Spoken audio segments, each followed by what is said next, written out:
जब भगवान श्री कृष्ण ने कर्ण को समझाया था कि तुम पांडवों के साथ मिल जाओ, तब कर्ण ने भगवान श्री कृष्ण को कहा था कि हे केशव, आपने स्नेह और मित्रता के नाते और मेरे हित की इच्छा से जो कुछ कहा है वह तो ठीक है।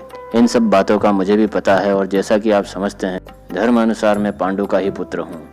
कुंती ने कन्या अवस्था में सूर्यदेव के द्वारा मुझे गर्भ में धारण किया और फिर मुझे त्याग दिया था। उसके बाद अधिरथ सूत मुझे देखकर घर ले गए और उन्होंने बड़े स्नेह से मुझे अपनी स्त्री राधा की गोद में दे दिया। उस समय मेरे स्नेह के कारण राधा के स्तनों में दूध उतराया और उसी ने उस अवस्था में मेरा मल मूत्र उठाया। अतः धर्मशास्त्र को जानने वाला मुझ जैसा कोई भी पुरुष राधा के पिंड का लोप कैसे कर सकता है। इसी प्रकार अधिरथ सूत भी मुझे अपना पुत्र ही समझते हैं और मैं भी स्नेहवश उन्हें ही सदा से अपना पिता समझता रहा हूँ। उन्होंने मेरे जात कर्म आदि संस्कार भी कराए हैं तथा ब्राह्मणों के द्वारा वसुसेन नाम रखवाया था।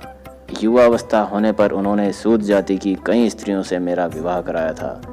अब उनसे मेरे बेटे और पोते भी पैदा हो चुके हैं। उन स्त्रियों में मेरा हृदय प्रेमवश काफ़ी फंस चुका है। अब मैं संपूर्ण पृथ्वी या सोने की डेरियां मिलने से अथवा किसी प्रकार के हर्ष या भय से भी इन संबंधियों को छोड़ नहीं सकता। दुर्योधन ने भी मेरे ही भरोसे शस्त्र उठाने का साहस किया है और इसी से इस संग्राम में मुझे अर्जुन के साथ द्विरथ युद्ध के लिए नियत किया गया है। मैं मृत्यु, बंधन, भय और लोभ के कारण दुर्योधन को धोखा नहीं दे सकता। अब यदि मैंने अर्जुन के साथ द्विरथ युद्ध न किया तो इससे अर्जुन और मेरी दोनों ही की अपकीर्ति होगी। किंतु मधुसूदन, आप एक नियम इस समय कर लें, वह यह कि हमारी जो गुप्त बात हुई है वह यहीं तक रहे। यदि धर्मात्मा और जितेंद्रिय युधिष्ठिर को इस बात का पता लग गया कि कुंती का प्रथम पुत्र मैं हूँ तो वे राज्य ग्रहण नहीं करेंगे और मुझे वह विशाल साम्राज्य मिला तो मैं उसे दुर्योधन को दे दूंगा। परंतु मेरी तो यही इच्छा है कि जिनके नेता श्री कृष्ण और योद्धा अर्जुन हैं वे धर्मात्मा युधिष्ठिर ही सर्वदा राज्य शासन करे। मैंने दुर्योधन की प्रसन्नता के लिए पांडवों के विषय में जो कुछ कटु वाक्य कहे हैं, अपने उस कुकर्म के लिए मुझे आज भी बड़ा पश्चाताप है। जिस समय आप मुझे अर्जुन के हाथ से मरा हुआ देखेंगे, जब भीषण गर्जना करते हुए भीमसेन दुशासन का रक्त पिएंगे, जिस समय पांचाल कुमार धृष्टद्युम्न द्रोणाचार्य वध करेंगे, महाबली भीमसेन दुर्योधन को मार देंगे, उसी समय दुर्योधन का यह रण यज्ञ समाप्त होगा। केशव, कुरुक्षेत्र तीनों लोकों में अत्यंत पवित्र है। वहाँ यह सारा वैभवशाली क्षत्रिय समाज शस्त्राग्नि में स्वाहा हो जाएगा। आप इस संबंध में ऐसा करें जिससे कि ये सब क्षत्रिय स्वर्ग प्राप्त करें। क्षत्रिय का धर्म तो संग्राम में जय पाना या पराक्रम दिखाते हुए मर जाना ही है। अतः आप हमारे इस विचार को गुप्त रखते हुए ही अर्जुन को मेरे साथ युद्ध करने के लिए ले आइएगा।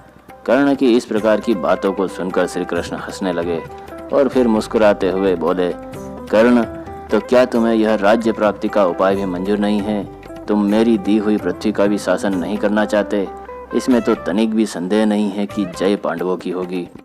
अच्छा, अब तुम यहाँ से जाकर भीष्म पितामह, द्रोणाचार्य और कृपाचार्य से कहना कि यह महीना अच्छा है, इस समय फलों की अधिकता है, मक्खियाँ कम है, कीच सूख गई है, जल में स्वाद आ गया है और विशेष गर्मी और ठंडी भी नहीं है।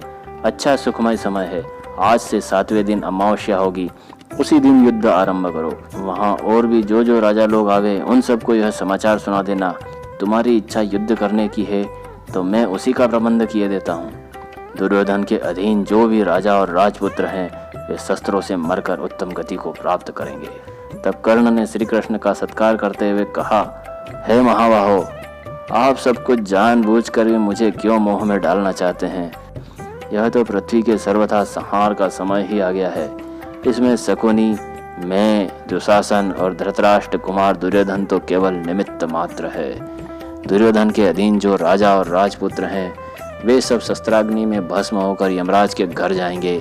इस समय बड़े भयानक स्वप्न और भयंकर सगुन तथा उत्पाद भी दिखाई दे रहे हैं। इन्हें देखकर शरीर के रोंगटे खड़े हो जाते हैं। ये स्पष्ट ही दुर्योधन की हार और युधिष्ठिर की विजय को सूचित करते हैं। पांडवों के हाथी, घोड़े आदि वाहन प्रसन्न दिखाई देते हैं तथा मृग उनके दाएं होकर निकलते हैं। यह उनकी विजय का लक्षण है। कौरवों की बाईं होकर मृग निकलते हैं, इससे उनकी पराजय सूचित होती है। तब श्री कृष्ण ने कहा कि कर्ण, निसंदेह अब यह पृथ्वी विनाश के समीप पहुंच चुकी है। इसी से तो मेरी बात तुम्हारे हृदय को स्पर्श नहीं करती। जब विनाश काल समीप आ जाता है तो अन्याय भी न्याय सा दिखने लगता है।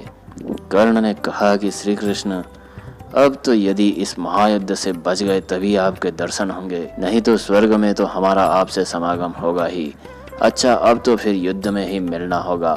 ऐसा कहकर कर्ण ने श्री कृष्ण का आलिंगन किया और फिर श्री कृष्ण से विदा होकर वह उनके रथ से उतरकर अपने सुवर्ण जटित रथ पर सवार हुआ और हस्तिनापुर को लौट गया।